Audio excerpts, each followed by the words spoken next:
have Peter Hakim, who's in the studio. He's the president emeritus and a senior fellow at the Inter-American Dialogue.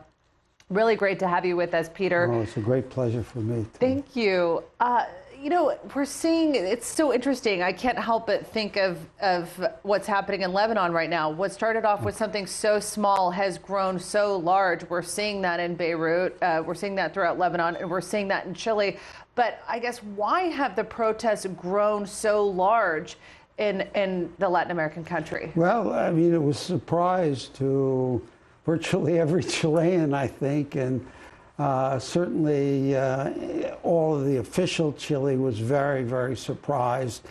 I mean, Chile is the most stable politically, the most progressive, the most prosperous economically of any country in Latin America. And a 3% rise in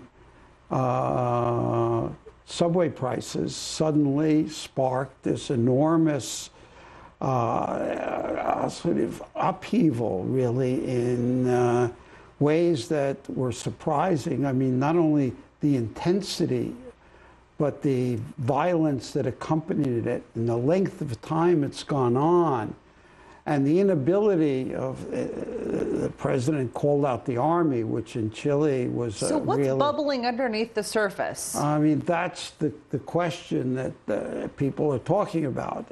What precisely was it? And inequality is clearly, but it's more than inequality. There's a certain stratification in Chile. I mean, there small group of people, the elite, the hierarchy, if you like, that have, you know, very good private services, whether in health, education, transportation. And then there's a larger group of Chileans promised the world that Chile was progressing, and their lives are very difficult. They're not so easy, and they don't seem to be progressing fast enough. They don't seem to have access to the kinds of public services that you would expect of a country that has progressed as far as Chile, whether it's health, education, infrastructure, transportation. I think they're just unfulfilled promises that were part of this. And just before we go, Peter, before we have to pivot to some other news, I guess, what's the sort of regional impact that has? Well, what it looks like is that there's these kinds of upheavals that are sort of across the region right now. I think there may be some relationship among them.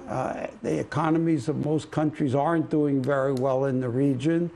There's a sense of greater inequality today, more poverty than there was 5 years ago.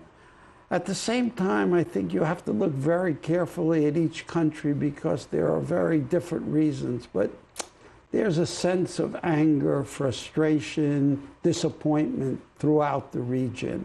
And I think Chile is one more country seeing that. And it's just surprising because it has been the most successful. All right. Well, Peter Hakim, we really appreciate you being with us. Thanks so much for that. Thank you for having me.